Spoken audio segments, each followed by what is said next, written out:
Oke, teman-teman pencinta tanaman. Nah, kalau kemarin kita sudah memberikan informasi bagaimana untuk mempersiapkan media untuk pencangkokan. Nah, pada kesempatan kali ini kita akan berbagi informasi kepada teman-teman yang suka bertani. Bagaimana sih untuk mencangkok tanaman. Nah, ini kita akan mempraktekkan untuk mencangkok jeruk sambal. Nah, teman-teman, perlu kita ketahui bahwa jeruk sambal ini kan banyak bagian dahan, sehingga sebelum kita mencangkok kita harus bisa menentukan dahan-dahan yang bagus untuk dicangkok, teman-teman. Karena bagian tanaman ada yang dia punya pertumbuhan yang cepat, ada yang lambat, sehingga kita harus memilih yang bagus, teman-teman. Nah, oke. Saya akan berbagi informasi. Nah, ini bagian yang bagus nih, teman-teman. Ini bagus untuk kita cangkok. Nah, sama juga yang bagian yang kayak gini. Ini dia akan menghasilkan pertumbuhan cepat. Ketika nanti sahabat petani ingin menanam di lahan atau di planter bag, ya, tabulan pot. Nah, dia akan menghasilkan pertumbuhan cepat. Beda sama halnya kalau misalnya kita hasil cangkokannya seperti ini, teman-teman. Nah, ini udahlah batangnya kecil, ya, daunnya seperti ini. Nah, ini nanti kalau misalnya kita cangkok untuk perbanyakan tanaman, ini pertumbuhannya akan lambat, teman-teman. Nah, sehingga ini kurang baik untuk kita jadikan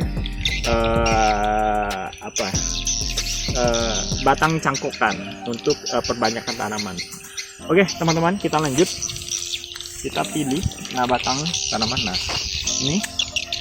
ini simple sekali, teman-teman. Nah, kita bisa menggunakan pisau yang kecil, ya kan? Nah, intinya adalah pisaunya boleh saja gunakan pisau apapun, asalkan dia tajam untuk memudahkan kita untuk mengelang atau melepaskan kulitnya. Yang kedua, pisaunya steril, teman-teman. Oke, udah.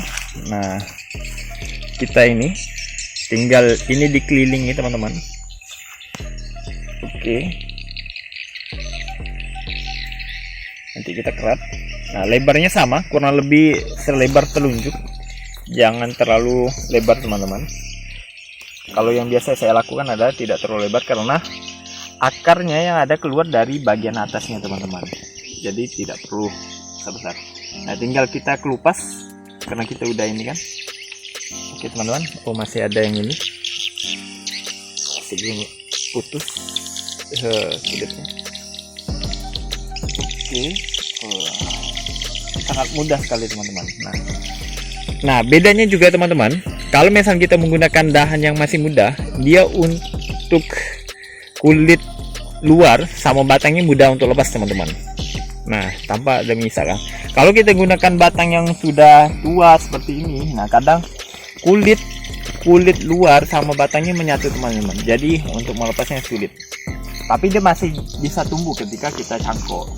Tapi pada lebih bagusnya itu gunakan batang yang seperti ini, teman-teman. Ini masih hijau, ya kan? Nah, ini lebih cepat pertumbuhannya, teman-teman. Oke. Setelah ini, nah ada juga, teman-teman. Nah, ada juga yang melakukan setelah pengelangan seperti ini didiamkan. Besok harinya baru dilakukan pencangkokannya untuk mengeringkan getah-getahnya. Tapi kalau untuk jeruk sambal ini sangat mudah. Jadi kalau baru kita kelang gini langsung kita bungkus sudah bisa, teman-teman. Kalau misalnya untuk di sawo, nah kayak manggis, nangka, nah itu harus betul-betul kita keringkan getahnya supaya pertumbuhannya bagus, hasil persentase tumbuhnya bagus, teman-teman. Jadi kalau jeruk sambal sangat mudah, teman-teman. Oke, teman-teman. Nah, kita siapkan. Nah, ini media yang sudah kita masukkan di dalam plastik. Nah, ini sudah kita rendam sama larutan zat pengatur tumbuh, teman-teman. Nah, kalau misalnya kita mau pakai bawang juga bisa, atau lidah buaya, dan adanya beberapa jenis yang lain. Nah, kalau misalnya terlalu ribet, ya kan, nah kita bisa beli di toko pertanian. Bilang sama penjualnya mau beli ZPT. Nah, mereka udah tahu nanti ada bentuk cairan atau bentuknya pasta, teman-teman. Nah, kalau misalnya kita perendaman, belinya yang cairan, teman-teman, ya. Cairan lalu kita rendam. Nah, udah itu baru kita teskan, teman-teman. Oke, kita lanjut, teman-teman. Oke, nah ini udah kita belah. Oke, tinggal kita tungkuk, teman-teman. Tungkuk. Nah, ini harus bagi dua, harus tengah-tengah deh, teman-teman, sehingga akarnya bisa tumbuh dari semua sisi. Nah, kadang ada juga mengikatnya cuman sedikit ya bagian ini. Itu ya takutnya tanaman perakarnya tidak bisa tumbuh mengelilingi atau full nanti ini, teman-teman. Udah itu baru kita melakukan pengikatan. Nah,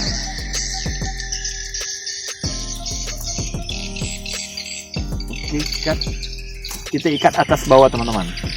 Tinggal kita ini. Oke. Nah, harus kita ketahui ini bagian yang dibelah posisinya di bawah, ya. Nah, ini di bawah supaya ketika kena air hujan dia tidak masuk airnya ke dalam. Jadinya medianya tidak keluar, teman-teman. Nah, oke. Langsung kita ikat. Mudah kan? Mungkin ya kurang lebih 2 menit kita udah bisa menghasilkan satu cangkokan, teman-teman. Oke, ini sudah selesai, teman-teman. Mudah-mudahan ini bisa bermanfaat ya. Nah, ini sekilas yang dapat kami bagikan informasinya, teman-teman.